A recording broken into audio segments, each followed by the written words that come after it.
This is Eddie Hearn, Matchroom Boxing. You're watching Sporting Icons. You don't need to be anywhere else. Right, I was just watching an interview with Frank Warren on Boxing Social, and Boxing Social, they're a relatively new channel. They just do interviews, so they don't do the boxing news how I do it, and Hatman and many others, of course. They just do the interviews much in the same vein as IFL. They're a British one, so good luck to them, and I fully support them and all that. I enjoy some of their content, and I know, who knows, you know, they are a relatively new channel, so who knows that out of everybody who does interviews with fighters, these guys could be the ones to rival IFL at some point. Not really music to the ears of Kugan Cassius, of course, because you know, he doesn't like any kind of competition. He gets a little bit babyish about it, as far as I hear, but I don't know that bit for a fact. Anyway, moving on, the interview that Boxing Social had with Frank Warren, it was a pretty good one. You know, they've talked about Tyson Fury and Carl Frampton and things like that. Now, of course, he got onto the subject. Again, people, I wish that you people would stop asking Frank Warren about Eddie Hearn's business, because you're never going to hear anything positive. Why? Because they're rivals. Frank Warren is very, very bitter when it comes to Eddie Hearn, and every time you ask him, he just sees red, and he just goes in and he speaks without thinking, is what he does. But unfortunately, he's a British promoter, in the sense that those clowns abroad who hang on to every word that's mentioned about Joshua or Eddie Hearn, and they cling to it as if say, well, you know, a British promoter is saying this, so therefore it must be right. And then they carry on making their rhetoric garbage lying ass videos. Okay, that's pretty much what they do. So it annoys me a little bit that Frank keeps on giving these people fire. Okay, even though that you know, if Frank Warren was to try and move into the American market, these guys would throw him under the bus. Why? Because he's the wrong colour. That's the truth of the matter. Now, he was asked about the Anthony Joshua, Deontay Wilder thing, and of course he'd already covered it. But this one, he did kind of, shall we say, double standards would probably be something that we could mention, because like before, he was saying about many reasons why that you know, this fight fell apart in his opinion. Now, bearing in mind, you see, Frank Warren, as I've already said, he's a rival of Eddie Hearn Matchroom, just like he was a rival of Eddie Hearn's dad, Barry. So there's no love lost, and he's always going to hate Eddie Hearn. Eddie Hearn's young, he's arrogant, and he's brash, and he's come in and just took over. Okay, and for me, I wish Frank Warren all the best. I wish that he would put on some better shows for us boxing fans, to maybe put a bit of pressure on Matchroom and Sky to give us better. And Matchroom are already giving us great fights, but if there's a bit of pressure there, they're going to start upping their game, right? So that's great stuff. But also, you have to remember that Frank Warren, he's been around for a very, very long time, and he's good friends with Shelly Finkel. So he's always going to be siding with Shelly Finkel as well, okay? I'm not saying that you know, these two are in bed together and giving each other, you know, little bum tickles or whatever. I'm not saying that at all. But what I'm saying is that these two have history. They've worked together on plenty of occasions. So whatever it is that Frank Warren says about this whole situation, he's always going to take the side with Shelly Finkel.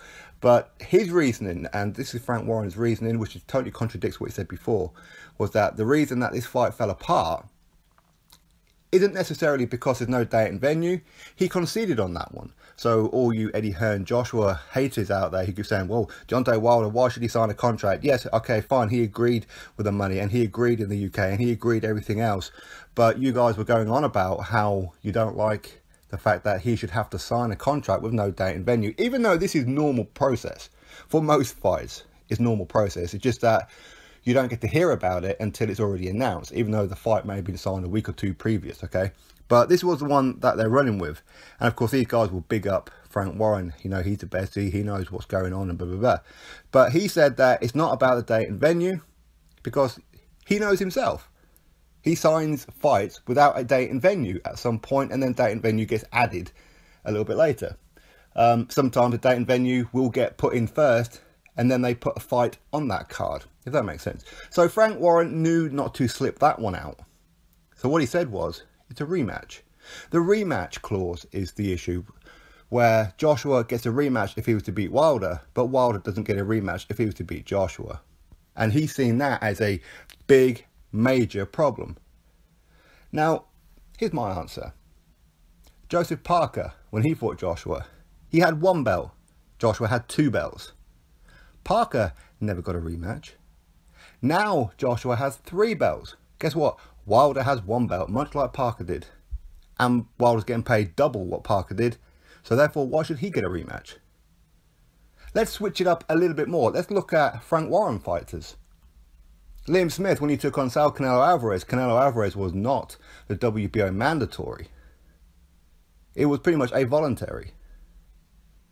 Now, had Liam Smith not have fought Canelo, he would have had to fight him the next fight or very soon after, because he would have been the mandatory. But at that time, he wasn't. Correct me if I'm wrong on this one, people, because you know, I'm going on memory. But when Liam Smith fought Saul Canelo Alvarez, Canelo beat Liam Smith. Liam Smith didn't get a rematch. Let's look at other fights. Terence Crawford versus Juice Ndongo. Terence Crawford beats Juice Ndongo. Did Juice Ndongo get a rematch? No, he didn't, did he? No. When Anthony Joshua beat Charles Martin, did Charles Martin get a rematch? Nope. No, he didn't. And there's plenty more examples of that when a champion defends their belt, whether it be against a voluntary or whether it be for a unification. Look at Jarrett Hurd, Erislandy Lara. Jarrett Hurd beat him. Has Erislandy Lara got a rematch? No. So, again, there's just another example. Now, that's not to say that I'm against Wilder getting a rematch. I'm not against it. I'm just saying that that kind of thing shouldn't hold up. Especially when he's been running around saying it's not about money, it's about legacy, and I don't care about the money, I'll fight him in his back garden for free. I just want undisputed. I promise you I love my fans and all that kind of garbage. So when the opportunity comes up and you sit on a contract for over a week and then want to send the contract back with comments without it being signed about a rematch that really, if many other fighters on the planet don't get one, like Triple G against Canelo.